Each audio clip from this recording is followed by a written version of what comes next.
Baiklah, Assalamualaikum warahmatullahi wabarakatuh.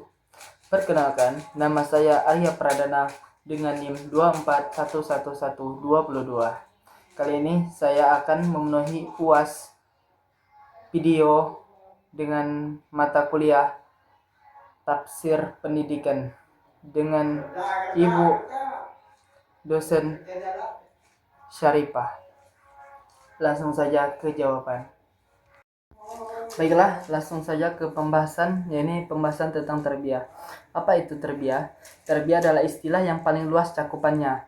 Secara bahasa, ia berasal dari akar, yaitu dari raba, yarbu, berarti tumbuh dan berkembang. Konsep ini menitik beratkan pada proses pengasuhan, pemeliharaan, dan pengembangan potensi. Seperti dalam surat Quran, surat Al-Isra ayat 24. A'udzubillahi minasyaitonirrajim. Bismillahirrahmanirrahim. Waghfir lahu ma jana hazzuli minar rahmani wa qul rabbil hamhuma kama rabbayani shaghira. Artinya, rendahkanlah dirimu terhadap keduanya dengan penuh kasih sayang. Dan ucapkanlah, wahai Tuhanku, sayangilah kedua sebagaimana mereka berdua menyayangimu mendidik pada waktu kecil. Dari penjelasan tadi, ayat tadi menggunakan kata dari akar, yaitu terbiah, untuk menggambarkan peran orang tua dalam mengasuh anak dengan penuh kasih sayang. Selanjutnya, itu tentang ta'lim. Ta'lim adalah berfokus pada transfer ilmu pengetahuan. Jika terbiah lebih ke arah pembentukan karakter, ta'lim ini menekankan pada intelektual yang seseorang yang tadinya tidak tahu menjadi tahu, yaitu ibaratnya penguasaan teori, informasi, dan pemahaman intelektual. Itu dalam surat Al-Baqarah ayat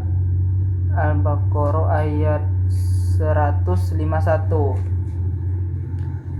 A'udzubillahi minasyaitonirrajim. Kama arsalna fikum rasulam minkum yaltu alaikum ayatina wa yuzakkikum wa yuallimukum kitaba wal hikmata wa yuallimukum ma lam takunu ta'lamun. Dan mengajarkan, yaitu yuallimukum artinya mengajarkan kepadamu Alkitab dan Al-Hikmah, serta mengajarkan kepada kamu yang belum kamu ketahui. Dari penjelasan ayat ini merujuk pada tugas Rasulullah SAW sebagai pengajar yang memberikan pengetahuan mendalam tentang hukum Allah dan kebijaksanaan hidup kepada umatnya. Saya akan menjelaskan materi selanjutnya, yaitu tadris. Tadris berasal dari kata darasa yang berarti mempelajari atau meneliti.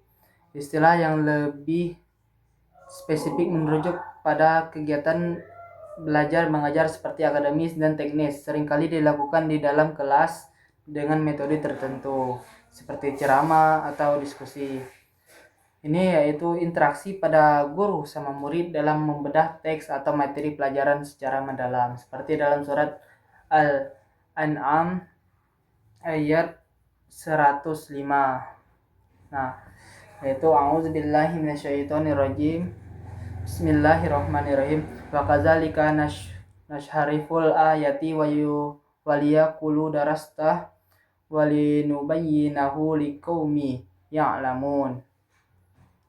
Artinya, demikianlah kami mengulang-ulang ayat kami supaya orang-orang musyrik mengatakan, kamu telah mempelajari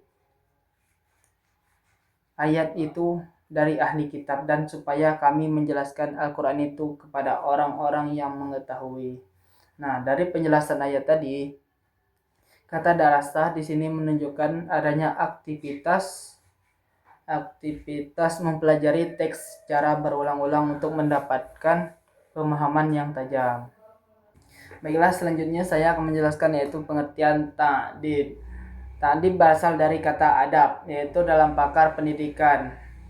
Ta'dib dalam istilah yaitu paling tepat untuk pendidikan Islam, yaitu proses penanaman adab, yaitu seperti etika, sopan santun, dan disiplin spiritual, agar manusia mengenali tempat bagi mereka dengan segala sesuatu. Dalam artian ibaratnya fokus pada akhlak mulia dan integritas diri. Nah, seperti dalam hadis yaitu Tuhanku telah mendidikku dengan adab yang baik dan dia telah membaguskan pendidikanku. Nah, konsep ini menegaskan bahwa puncak dari pendidikan bukanlah sekedar pintar secara intelektual, melainkan memiliki adab terhadap Allah, sesama manusia, dan alam semesta. Adabul fauqal ilmi. Adab lebih bagus daripada ilmu.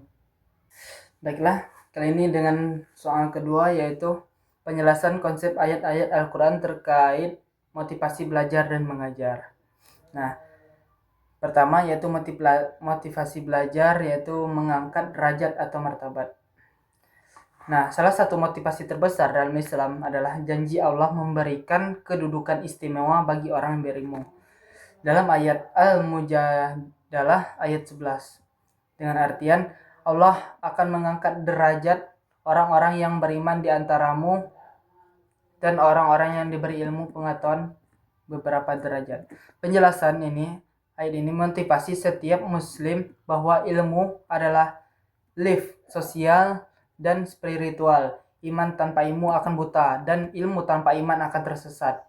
Kombinasi keduanya akan meninggikan kedudukan seorang di sisi Allah dan manusia. Nah, yaitu yang kedua yaitu motivasi menuntut ilmu.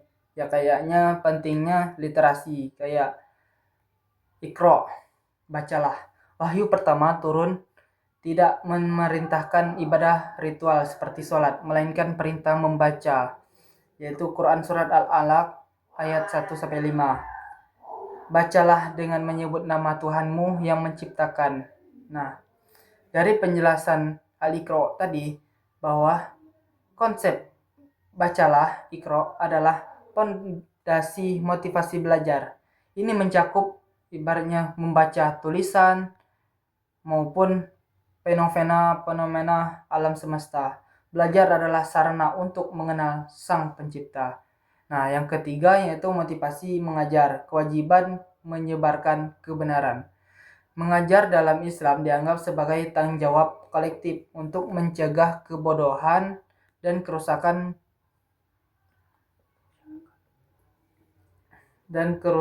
masyarakat. Nah, dalam surat At-Taubah ayat 112 122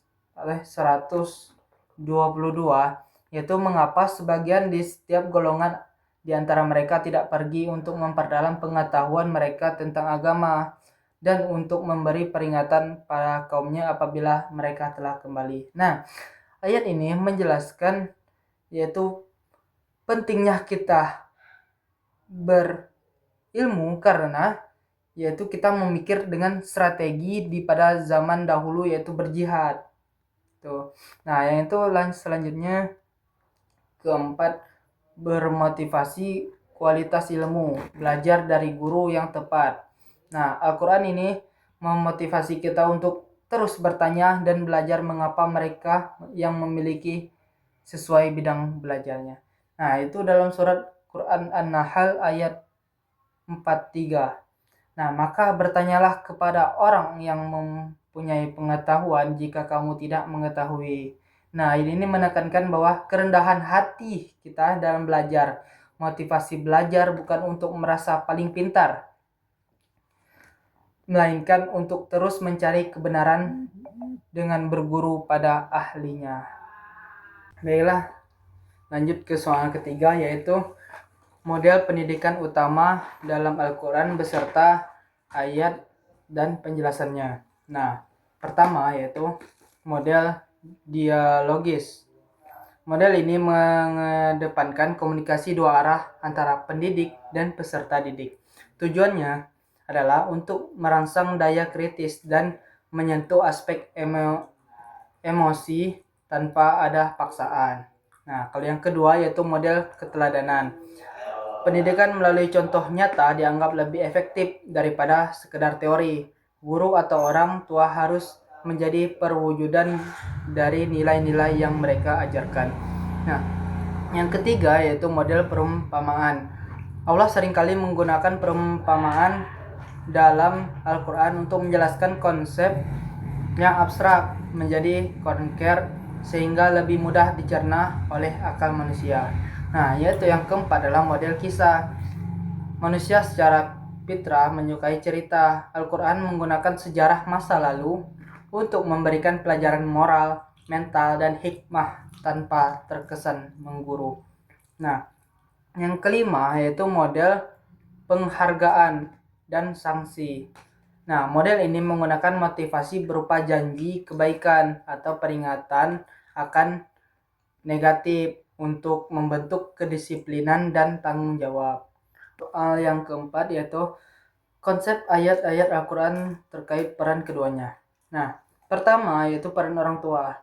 Orang tua itu ibaratnya fondasi iman atau karakter, karena kita lahir karena dari langsung orang tua yang mengajarkan. Nah, Al-Quran ini menempatkan orang tua sebagai penanggung jawab utama atas keselamatan spiritual anak. Nah, perannya bukan hanya sekedar memberi nafkah fisik, tapi menjaga fitrah anak agar tetap pada jalan tauhid. Nah, itu yang pertama, melindungi anak. Nah, yang kedua yaitu menanamkan kita untuk rasa bersyukur. Nah, kita lanjut yang kedua yaitu peran guru. Peran guru adalah dalam biasa disebut pewaris risalah atau pencerahan intelektual.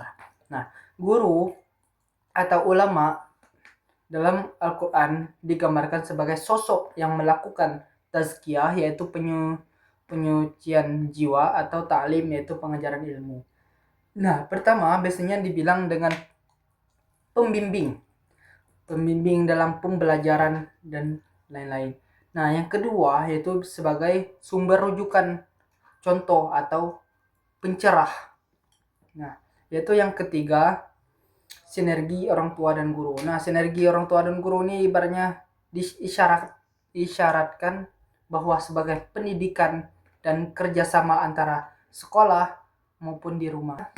Saya akan lanjut ke soal yang kelima yaitu konsep pendidikan era globalisasi dalam pandangan Al-Quran. Nah, pertama yaitu filter informasi. Nah, globalisasi identik dengan banjir informasi seperti hoax, kegiatan negatif, konten-konten, dan pemikiran liberal. Al-Quran menawarkan konsep tabayun sebagai karakter dasar intelektual muslim agar tidak mudah terombang-ambing. Nah, yang kedua yaitu penguatan identitas di tengah. Nah, yaitu globalisasi sering menyebabkan hilangnya jati diri. Nah, Al-Quran memandang keagamaan dunia bukan untuk saling melebur tanpa identitas, melainkan untuk saling mengenal tanpa kehilangan prinsip. Nah, yang ketiga yaitu pencegahan dekadensi moral melalui nafs. Nah, dekadensi nafs di era digital seringkali berawal dari lemahnya kontrol diri terhadap syahwat dan materi. Al-Quran menawarkan konsep nafs itu sebagai pembelajaran.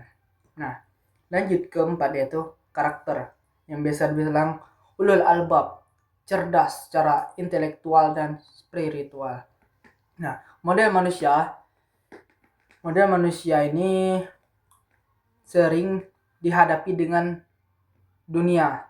Nah, mereka adalah orang yang mampu memandukan kecanggihan teknologi secara kedalaman seperti zikir, tahlil, dan lain-lain. Soal terakhir yaitu soal ke-6. Nah, itu tafsir pendidikan era digital berdasarkan prinsip Al-Quran. Pertama, yaitu digital sebagai ayat kuniyah, yaitu media pembelajaran. Nah, dalam Islam, sumber ilmu bukan hanya teks wahyu, tapi juga alam semesta dan segala ciptaan manusia sebagai teknologi.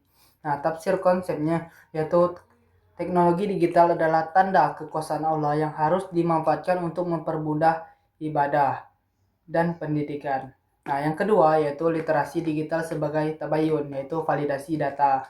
Nah, era digital ditandai dengan pos atau banjir informasi. Nah, tafsir pendidikan di sini menekankan pada aspek kritis informasi. Nah, tafsir konsepnya pendidikan digital wajib mengajarkan mekanisme penyaringan data di setiap klik atau nge-share gitu, memiliki konsekuensi moral. Nah, yang ketiga yaitu khalifah digital. Nah, itu biasanya disebut tanggung jawab konten. Nah, manusia adalah khalifah wakil Allah di bumi di era sekarang. Bumi mencakup ruang siber. Nah, tafsirnya pendidikan harus menanamkan kesadaran bahwa jejak digital adalah bagian dari amal jariah atau dosa jariah.